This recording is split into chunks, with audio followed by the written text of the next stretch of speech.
मैं अंकित पटेल स्वागत करता हूं आपके अपने YouTube चैनल न्यू अकेडमी में।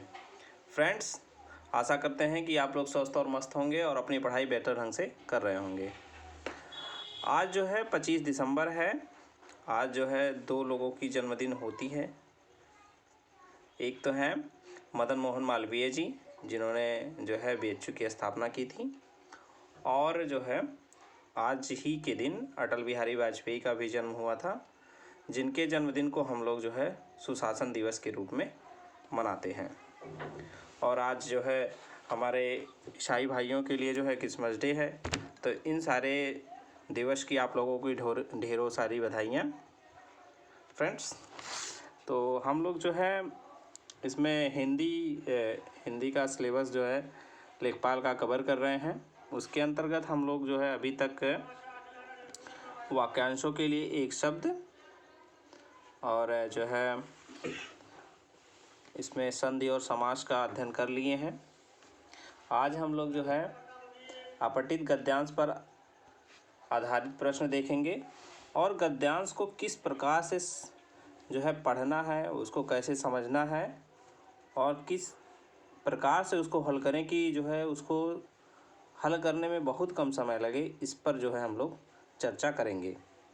तो आइए, ये जो है एक बहुत ही इम्पोर्टेंट टॉपिक है। ये हमारे सिलेबस में दिया है और यहाँ से कम जो है 5 क्वेश्चन तो आएगा ही।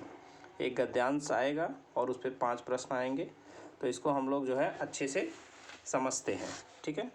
तो आइए देखते हैं कि इसको करने का हमारा जो है तरीका क्या होना चाहिए। तो इसमें देखते हैं कैसे हम सॉल्व करेंगे इसको। क्या है इसमें कुछ हमने जो है इसको किस प्रकार से हल करना है, उसको हम जो है अपना जो एक मेथड है हमने जो बनाया है खुद का, उसको देखते हैं। क्या है कि गद्यांश को छोड़कर सबसे पहले क्या है प्रश्न को पढ़ना है, ठीक है। गद्यांश को छोड़ के सबसे पहले किसको पढ़ना है, सबसे पहले उसमें दिए हुए प्रश्नों को पढ़ना है, ठीक। ऐसा हम क्यों कह रहे हैं, ऐसा क्यों, क्योंकि जो प्रश्न उसमें दिया रहेगा, ठीक है, तो वो हमारे दिमाग में चलने लगेगा और जब हम गद्यांश को पढ़ेंगे तो क्लिक कर जाएगा और हम उस पर ज़्यादा जोर देंगे, जिससे क्या होगा कि हमको बार बार गद्यांश पढ़ने की ज़रूरत नहीं होगी और हमारा समय बचेगा। जब हम लोग प्रश्न को पढ़ लेंगे उसके बाद गद्यांश को पढ़ना है, ठीक। फिर गद्यांश को पढ़ेंगे और प्रश्न हमारे दिमाग में चलेगा ही, वो आएगा तो उसको जो है हम लोग वहाँ पे अंडरलाइन कर लेंगे।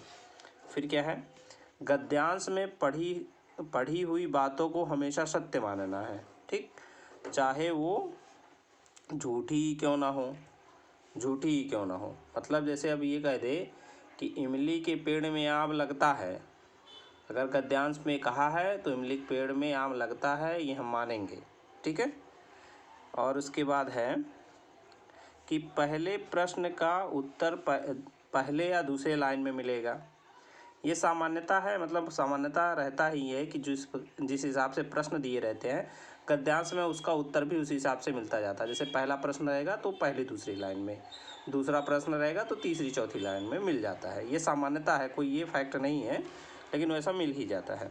फिर है दूसरे प्रश्न का उत्तर दूसरे या तीसरी लाइन में मिल जाता है और उत्तर मिलने पर हम क्या कर लेंगे, उसे अंडरलाइन कर लेंगे, ठीक। जिससे क्या है तो उसका उत्तर निकल गया। फिर हमको गद्यांश जब मान लीजिए कोई नहीं मिल रहा है कोई प्रश्न का उत्तर, तो उसमें खोजने में आसानी होगी।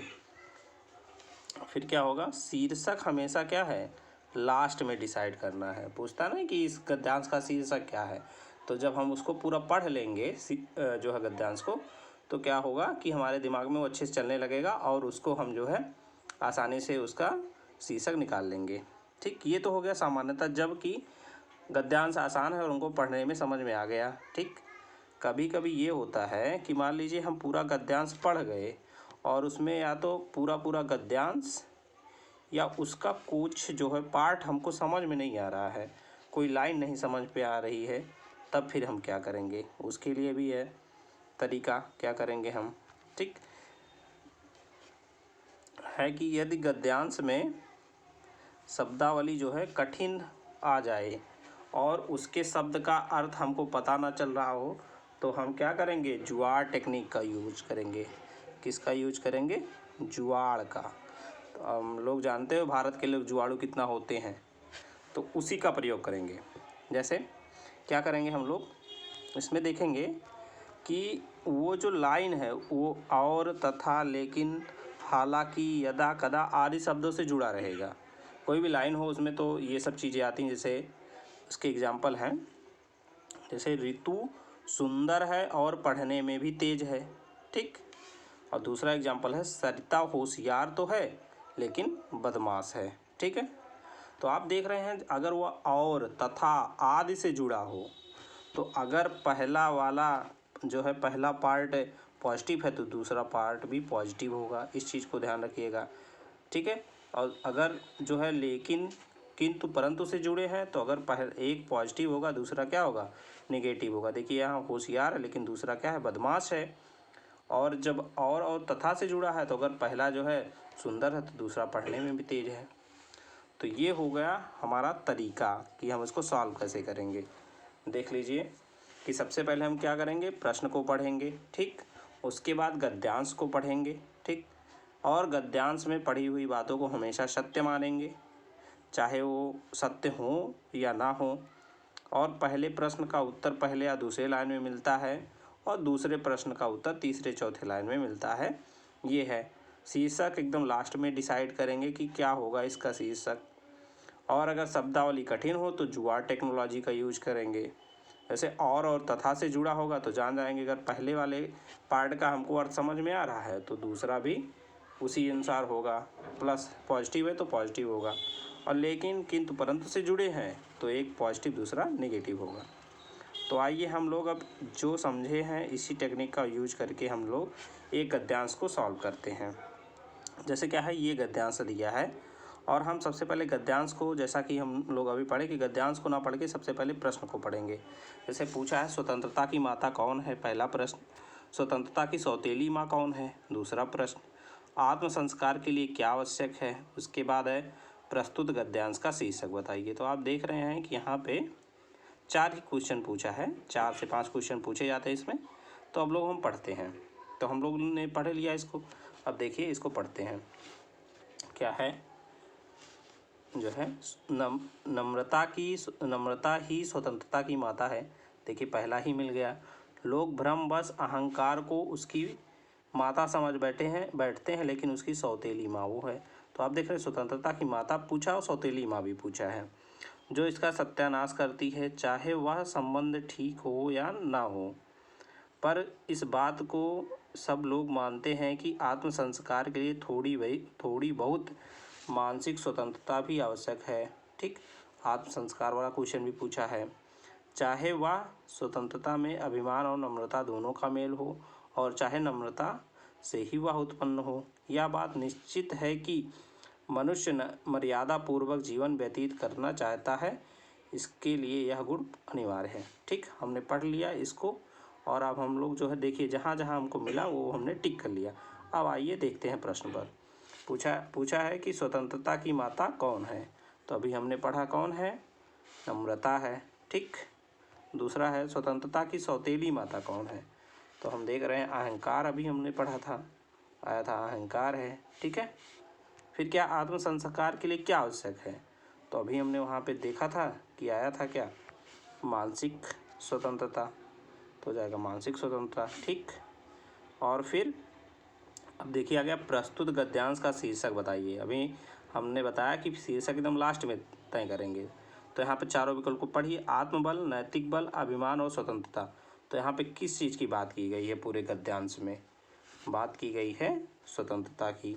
तो यहाँ पे हो जाएगा स्वतंत्रता। तो इस प्रकार गद्यांश को अगर हम हल करेंगे तो हमारा समय भी बचेगा और जो है अच्छे तरीके से हमारा सॉल्व हो जाएगा, कोई भी प्रश्न गलत भी नहीं होगा।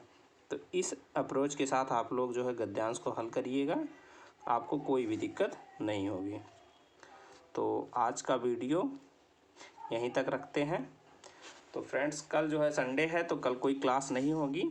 आप लोग जो है मंडे से लेके सैटरडे तक जो भी पढ़ाया गया है आप लोग उसको जो है एक बार रिवाइज करिएगा, क्योंकि रिवीजन ही सबसे ज़्यादा ज़रूरी है। हम कम पढ़ें लेकिन जितना पढ़े रहें वो हमको याद हो, तो हम जो है एग्ज़ाम में अच्छे से अपना एग्ज़ाम निकाल लेंगे। क्योंकि पढ़ते तो सब हैं, लेकिन पढ़ने के बाद उसको याद बहुत ही कम लोग रख पाते हैं, और जो लोग याद उस जितना पढ़े रहते हैं रख लेते हैं, वही जो है सफलता को प्राप्त करते हैं।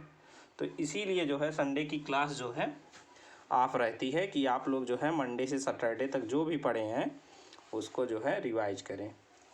तो ठीक है फ्रेंड्स, अगर आप लोगों को ये वीडियो पसंद आ रहा है तो वीडियो को लाइक करिएगा, शेयर करिए और इस चैनल को जो है सब्सक्राइब करिए। ठीक है, तो मिलते हैं मंडे को एक नए टॉपिक के साथ। तब तक के लिए जय हिंद, जय भारत, वंदे मातरम।